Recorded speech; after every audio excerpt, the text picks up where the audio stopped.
ونعوذ بالله من شرور أنفسنا ومن سيئات أعمالنا من يهده الله فلا مضل له ومن يضلل فلا هادي له ونشهد أن لا إله إلا الله وحده لا شريك له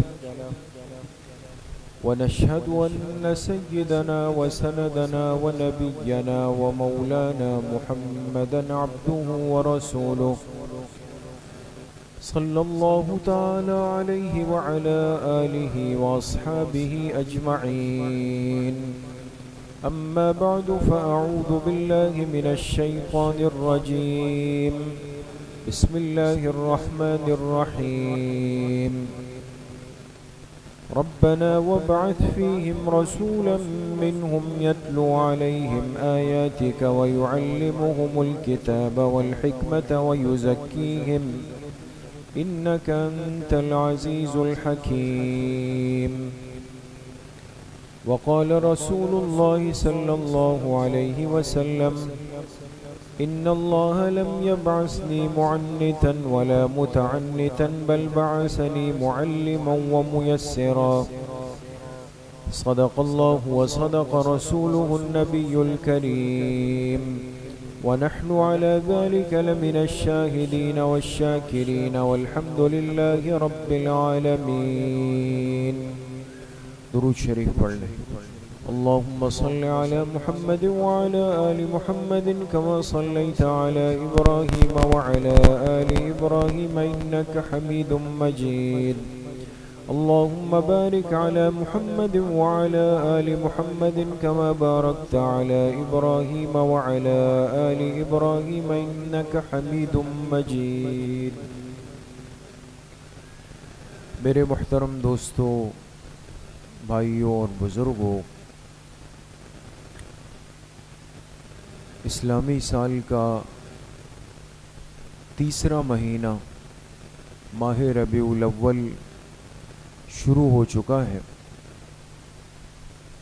اور اس مہینے کو ایک خاص مقام حاصل ہے باقی مہینوں میں، چونکہ اس مہینے میں اللہ کے پاک پیغمبر محبوب کائنات سرکار دو عالم صلی اللہ علیہ وسلم کی دنیا میں تشریف آوری ہوئی، اور آپ کی ولادت باسعادت سے اس پوری کائنات کو اللہ پاک نے ایک سکون، ایک خوبصورتی اور ایک کمال عطا فرما دی، اس لیے کہ آپ کے وجود کے ساتھ اللہ پاک نے بہت سارے سلسلوں کی تکمیل فرما دی. اسی لیے اس امت کو یہ عقیدہ دیا گیا، اور ہمارا یہ عقیدہ ہے کہ آپ علیہ الصلاۃ والسلام انبیاء کے سلسلے کے خاتم ہیں. آپ پر یہ سلسلہ مکمل ہو گیا. اب آپ کے بعد سے لے کر جب تک قیامت قائم ہو اور اس دنیا کا وجود قائم ہے، اس بیچ میں کسی بھی نئے نبی کا تصور، چاہے وہ تصور صراحتاً ہو، چاہے وہ اشارتاً ہو، چاہے وہ تأویل کے ساتھ ہو، کسی صورت بھی نہیں ہو سکتی. اس لیے بہت سارے لوگ پیدا ہوئے، اور ہر ایک نے اپنے اپنے انداز میں یہ کوشش کی کہ میرے لیے کوئی چور راستہ بن جائے. اس لیے کہ جب انسان کوئی غلط کام کرنے لگتا ہے تو اتنی جرأت بہت کم کرتا ہے کہ ایک دم سے اپنے آپ کو غلط کہہ کے کھڑا ہو جائے،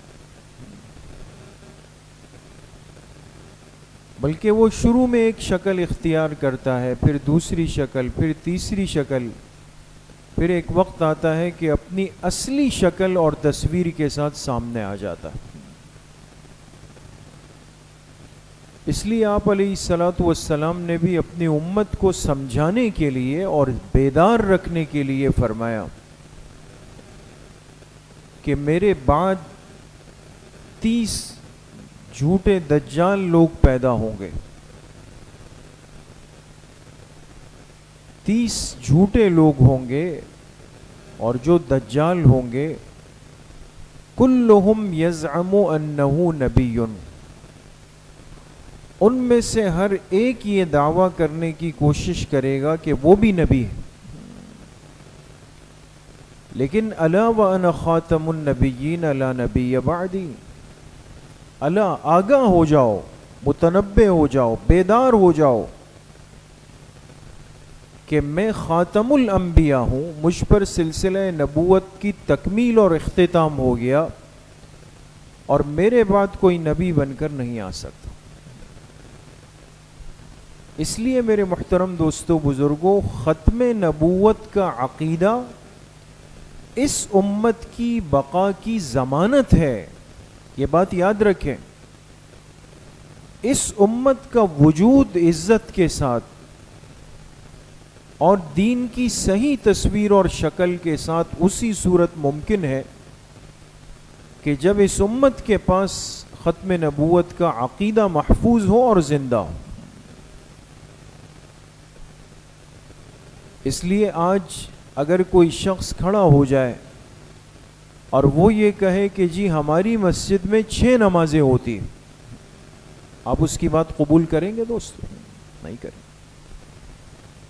وہ کہے گا 6 نمازیں ہوتی ہے، ہمارے امام صاحب 6 نمازیں جماعت سے پڑھاتے ہیں، ہم اس کی تعریف نہیں کریں گے، ہم اس کی گردن ناپ لیں گے. یا کوئی شخص آج کھڑا ہو جائے اور وہ یہ کہے کہ ہم مکہ مکرمہ کے علاوہ کہیں اور بھی حج کرتے ہیں، اس کی بات قبول ہوگی دوستو؟ کبھی نہیں ہوگی.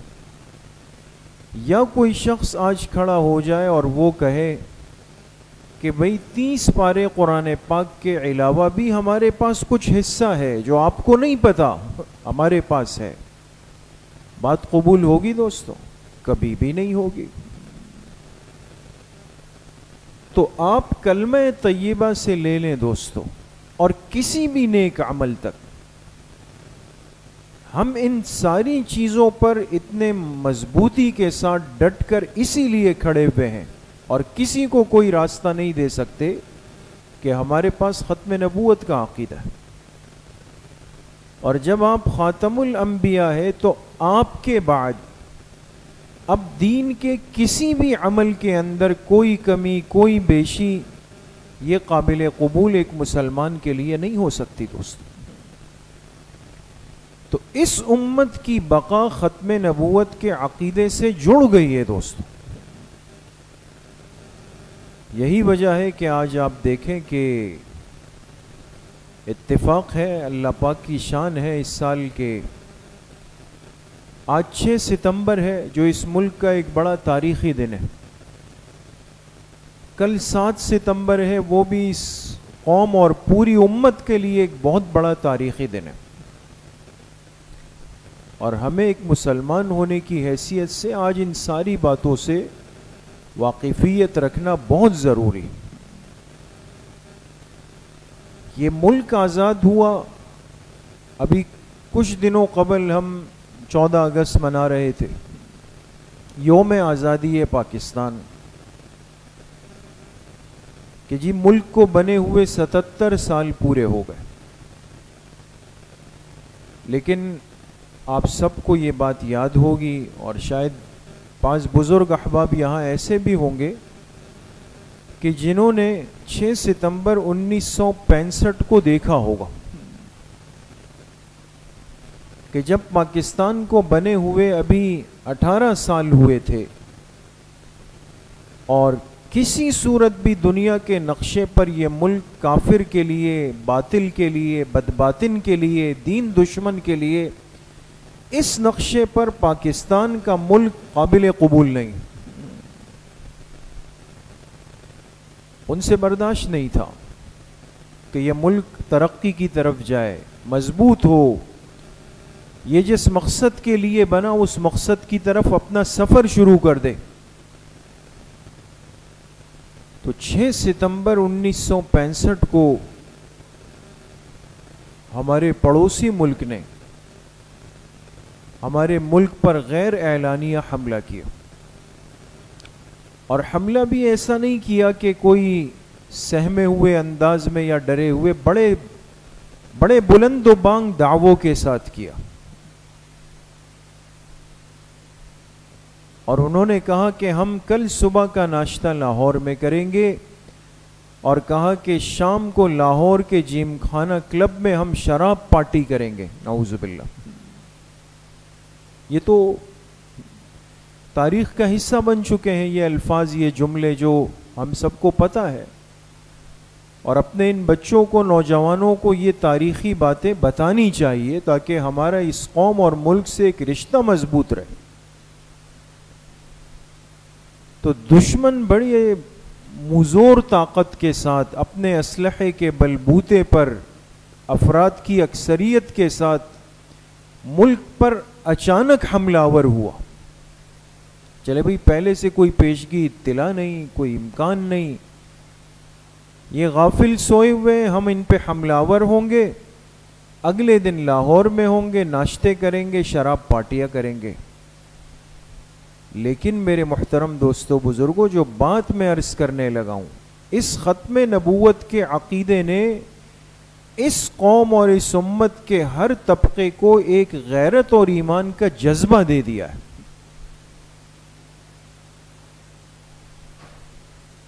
اس فوج کو 1965 6 ستمبر کو یہ بات یاد تھی کہ ہم جس پاک پیغمبر کے امتی ہیں اور جن کے نام لیوا ہیں اور جن صحابہ اکرام کے متبعین ہیں، انہوں نے اپنی زندگی کی، اپنی جان کی، اپنے جسم کی، اپنی آل اولاد کی، اپنی جائیدادوں کی پرواہ نہیں کی. اور 313 آ کر ہزاروں سے ٹکرا جاتے تھے، چند ہزار آ کے لاکھوں کے لشکر سے ٹکرا جاتے تھے. یہ جذبہ اگر ہماری فوج کے اندر تھا دوستوں، تو یہ ختم نبوت کے عقیدے کی برکت سے تھا. اس لیے دنیا نے دیکھا کہ منظرنامہ تبدیل ہوا.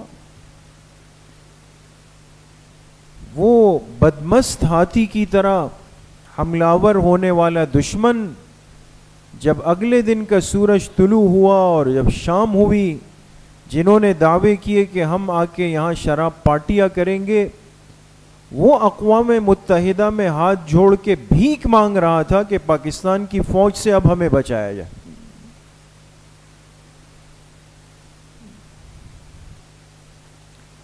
آپ علیہ الصلاۃ والسلام پر ایمان رکھنے والے، آپ کے ختم نبوت پر ایمان رکھنے والوں نے اس جذبہ جہاد اور جہاد کے فضائل کو اور اللہ کے راستے میں قربان ہونے کے فضائل اور مناقب کو ذہن میں تازہ کر کے کوئی پرواہ نہیں کی. اپنے جسموں کے اوپر بم باندھ کر ان کی ٹینکوں کے نیچے لیٹ گئے، قربان ہو گئے. لیکن میرے عزیزو دوستو بزرگوں، تاریخ کے اندر امر ہو گئے، دنیا کو ایک پیغام چلا گیا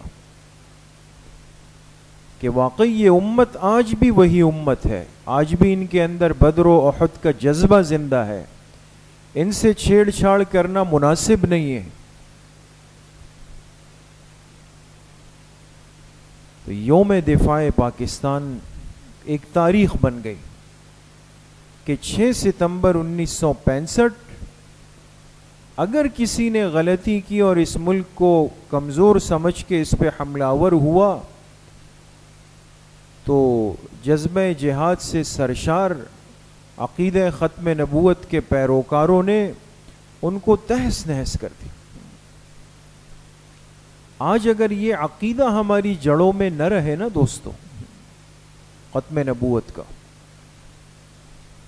اور یہ مضبوط نہ ہو، بہت سارے حوصلے، ہمتیں، جذبے وہ ختم ہو جائیں گے اس کے ساتھ. اسی لیے جب جغرافیائی سرحدوں کی حفاظت ہوئی تو نظریاتی سرحدوں کی حفاظت اس سے کئی گنا زیادہ ضروری ہے دوستو. بات سمجھ رہے؟ ایک جغرافیائی سرحد ہے, یہ آپ کی مسجد کی ایک باؤنڈری وال ہے, یہ اس کی حفاظت کے لیے ظاہری طور پہ بنائی گئی, ہر بلڈنگ کے لیے بنائی گئی, ہر گھر کے لیے بنائی گئی. یہ کیا ہوتی ہے کہ بھئی وہ گھر, وہ زمین, وہ مسجد, وہ جگہ, اس کا ٹکڑا محفوظ ہو جائے, اس کو کہتے ہیں جغرافیائی حفاظت. ایک ہوتی ہے نظریاتی حفاظت. اگر دیوار بڑی خوبصورت ہے, گیٹ بڑا خوبصورت ہے, تالا بہت مضبوط ہے, آٹومیٹک ہے, کوئی نہیں توڑ سکتا, لیکن اس سرحد کے اندر رہنے والے لوگوں کے اخلاقیات ختم ہو جائیں, ان کا اللہ کے ذات کے بارے میں ایمان متزلزل ہو جائے, کمزور ہو جائے,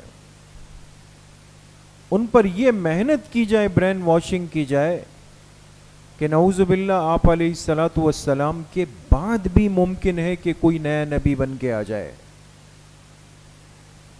اگر اس چار دیواری کے اندر رہنے والوں کا قرآن پر ایمان کمزور کیا جائے, صحابہ کے بارے میں ان کے دماغوں میں شکوک و شبہات پیدا کیے جائیں, تو یقین کریں یہ جغرافیائی سرحد سے زیادہ خطرناک چیز ہے کہ آپ کی نظریاتی سرحدیں غیر محفوظ ہو گئی. یہ تو اندر کا فتنہ ہے. آج دیکھیں نا, باطل کی ساری محنت کس پر ہے؟ سرحدوں پر فوج کھڑی ہوئی ہے, ہر جگہ پہ کھڑی ہو گئی. انہوں نے کیا کیا؟ ہماری نسلوں کو, ہماری بچیوں کو, ہمارے بچوں کو, ہمارے نوجوانوں کو, ہمارے تعلیمی اداروں کو, ان سب چیزوں کو اپنے نشانے پر رکھ دیا کہ جو اخلاق سیکھنے کے مراکز تھے وہاں سے غیر اخلاقی چیزیں سیکھ کر یہ نوجوان نکلے. جن تعلیمی اداروں اور دانشگاہوں میں لوگ اپنے بچوں کو, بچیوں کو اس لیے بھیجتے تھے کہ وہاں سے حیا کا پیغام آئے, وہ بے حیائی کے اڈے اور مرکز بن جائیں, آپ بتائیں اس نسل کا کیا بنے گا؟ اس لیے نظریاتی سرحد کی حفاظت آسان کام نہیں. آج ہمیں چونکہ اندازہ نہیں ان چیزوں کا, ہمیں عجیب لگتا ہے کہ ہمارے یہ علماء, یہ مولوی کیوں ایک چیز کی رٹ لگا کر بیٹھے ہوئے, یہ کیوں بار بار عقیدہ ختم نبوت کے لیے کبھی عدالتوں میں لڑتے ہیں, کبھی اسمبلیوں میں لڑتے ہیں, کبھی روڈوں پہ شور مچاتے ہیں. ہمیں پرواہ نہیں, اس لیے کہ ہمیں تو کھانا ہے, کمانا ہے, پینا ہے, اسفار کرنے, پھر آ کے سو جانا ہے. لیکن میرے عزیز و دوستو بزرگوں, یہ محنت اگر نہ ہوتی اور اگر یہ محنت چھوڑ دی گئی, یقین کریں آنے والی نسلوں کے اندر کسی کو پتہ بھی نہیں ہوگا کہ ختم نبوت کا مطلب اور مقصد کیا ہے. تمام فتنوں نے اپنی دعوت اعلانیہ, خفیہ, ہر انداز سے بھرپور شروع کر کے رکھی. اتنی جرأت اگر ہو جائے کہ وہ قرآن پاک کے ایسے نسخے چھاپ رہے ہیں قرآن کے کہ جس میں آیات آگے پیچھے کر دی گئی, ہمیں نہیں اندازہ ان باتوں. تو 7 ستمبر 1974 یہ بھی اس ملک اور اس قوم اور اس پوری امت کے لیے ایک بڑا تاریخ ساز اور قابل فخر دن ہے دوستو, کہ جب وہ فتنہ جس نے عقیدہ ختم نبوت پر ضرب لگانے کی کوشش کی اور لوگوں کا ذہن بنانا شروع کیا, اور جیسے میں نے عرض کیا نا کہ خرابی ایک دم سامنے نہیں آتی, وہ سٹیپ بائی سٹیپ چلتی, ایک ایک قدم اٹھا کے چلتی. اس لیے اس فتنے کے جو بانی ہے مرزا غلام قادیانی ہے, اس نے ایک دم نبوت کا دعویٰ نہیں کیا, پہلے وہ ایک نیک صاحب اعمال آدمی کی شکل اختیار کر کے سامنے آیا. بات سمجھیے گا دوست, آپ سنجیدہ لوگ ہیں, مطالعہ کرنے والے لوگ ہیں.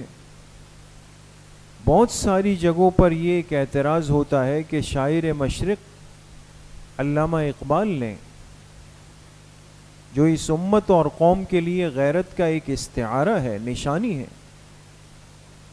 ان کے بارے میں یہ بات پھیلائی جاتی ہے کہ جی انہوں نے مرزا قادیانی کی تعریف کی. بات سمجھیں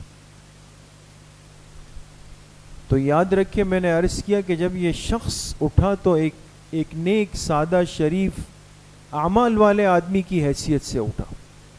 اب اگر آپ کو نظر آئے کہ اس مسجد میں ایک نئے نمازی نوجوان آئے ہیں, صف اول میں آتے ہیں, تکبیر اولیٰ سے بیٹھتے ہیں, درس میں بیٹھتے ہیں, بیان میں بیٹھتے ہیں, تلاوت کا معمول, تسبیحات کا معمول, 15 دن تک آپ نے یہ سب کچھ دیکھا, اور پھر آپ سے کسی نے پوچھا کہ وہ جو نوجوان آپ کے مسجد میں آتے ہیں وہ کیسے ہیں, آپ کیا کہیں گے دوست؟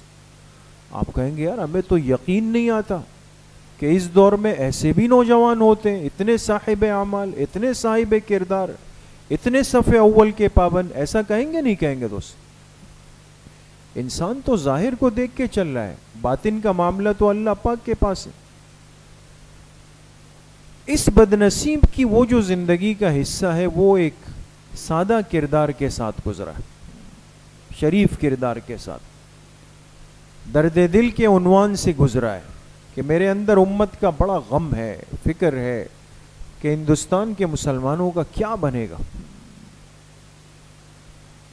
ہر ایک کو لگا کہ یہ تو بڑی کوئی مسیحا آیا ہے.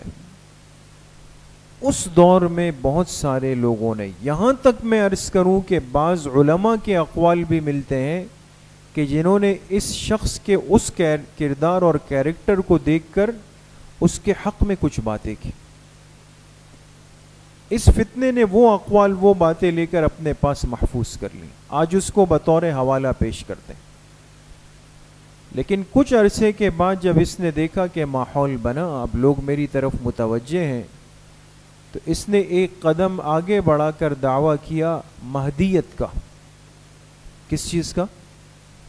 مہدیت کا. مہدیت سمجھتے ہیں نا, قیامت سے پہلے ایک شخصیت دنیا میں آئے گی جن کا احادیث صحیحہ میں تذکرہ ہے, حضرت مہدی علیہ الرحمہ, آپ علیہ الصلاۃ والسلام کی اولاد میں سے ہوگی. بہت سارے لوگوں کو یہ بھی چسکا پڑا کہ چلے اور کچھ ہاتھ نہیں آتا تو مہدی ہونے کا دعویٰ کر دیں. آپ سنتے ہوں گے فلاں نے امام مہدی ہونے کا دعویٰ کیا, فلاں نے. اس شخص نے قدم بڑھا کے کہا کہ جی میں مہدی ہوں. جب یہ بات ہوئی تو دنیا سمجھ گئی کہ آدمی چور ہے, فراڈ ہے.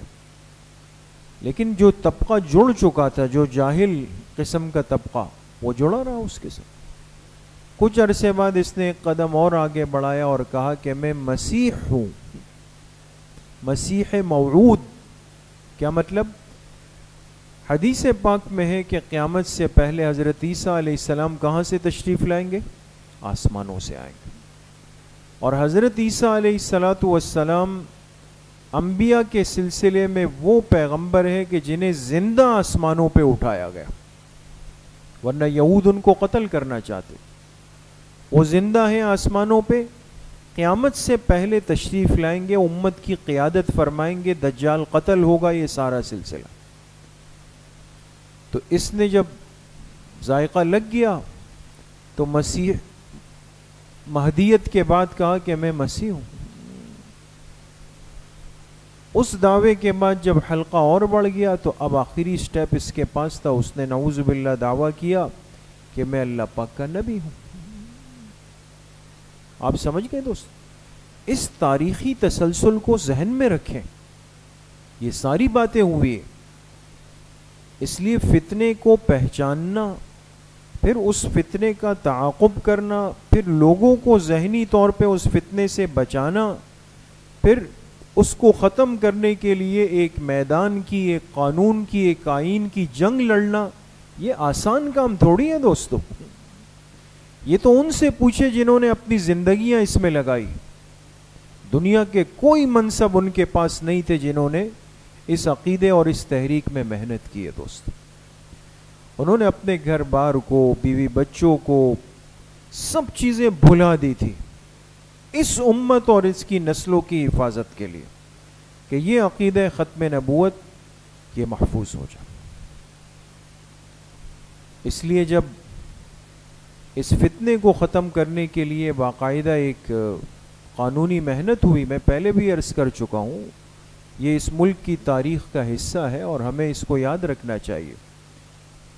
پھر ہمارے اکابر نے اس میں یہ نہیں دیکھا کہ جی یہ فلاں مسلک ہے، فلاں مسلک اور فلاں مسلک ہے. اور سب سے پہلے اس ملک کی قومی اسمبلی میں جو قرارداد جس شخصیت اور عالم نے پیش کی، وہ شخصیت کون تھی؟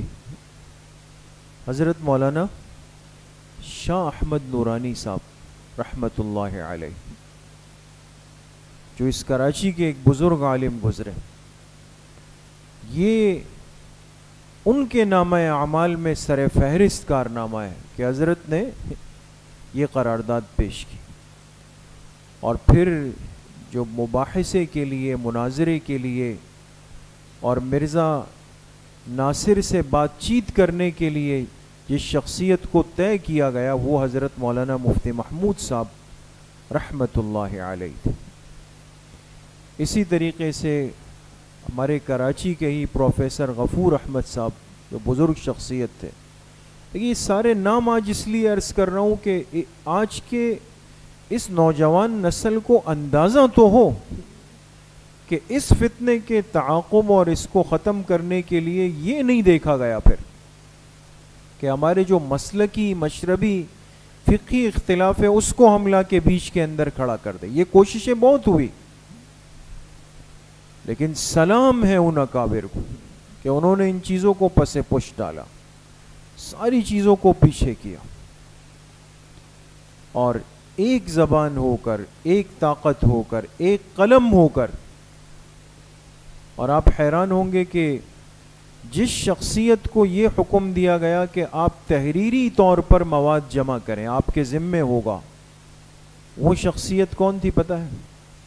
حضرت شیخ الاسلام مفتی محمد تقی عثمانی صاحب دامت برکاتہ. یعنی ہمارے اس شہر کا یہ اعزاز ہے، شہر کراچی کا، کہ 3 بڑی شخصیات وہ اسی شہر سے ہیں. ہر موقع پر اس شہر نے قیادت کی ہے دوست.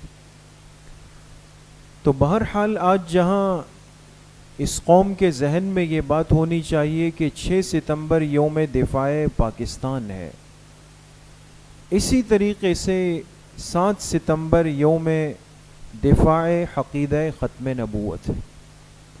اور اس ملک کی بقا، اس قوم کی بقا، اس امت کی بقا وہ عقیدہ ختم نبوت کے ساتھ لازم اور ملزوم کے درجے کی، وہ جڑی ہوئی ہے دوستو. اس لیے میرے محترم دوستو، بزرگوں، اپنے ایمان کی، اپنے عقیدے کی، اپنے بچوں کی، نوجوان نسل کی عقائد کی بھرپور حفاظت کریں. کم سے کم ہمیں اتنی باتوں کا علم تو ہو کہ صحیح کیا ہے، غلط کیا ہے، اس کا مطلب کیا ہے، اس کے پیچھے کیا محنت ہے، اس کی تاریخ کیا ہے. نوجوانوں کے ذہنوں سے وہ چیز بالکل کاٹ دی گئی. تو 7 ستمبر 1974 اور کل 7 ستمبر 2024 کتنا عرصہ ہو گیا؟ 50 سال. تو الحمدللہ یہ قوم جو ایک اصطلاحی لفظ ہمارے ہاں ہے، ایک اچھے کام کے جب 50 سال پورے ہوتے ہیں تو لوگ کیا کہتے ہیں؟ ہم کیا منائیں گے؟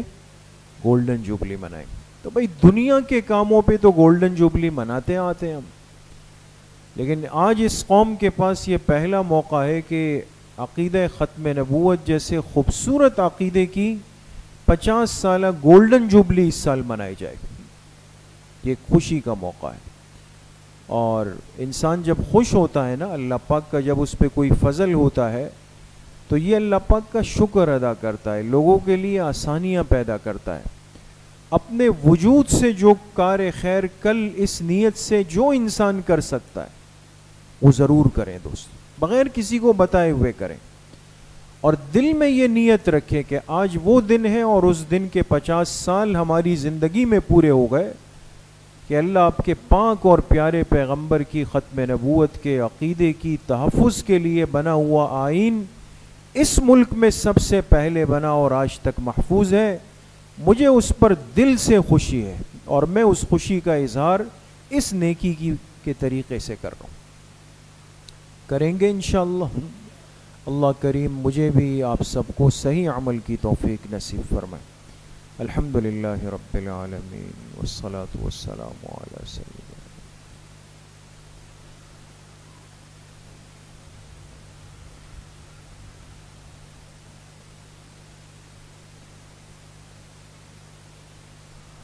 وصلی اللہ وسلم علی نبینا محمد وآلہ وصحبہ اجمعین برحمتہ۔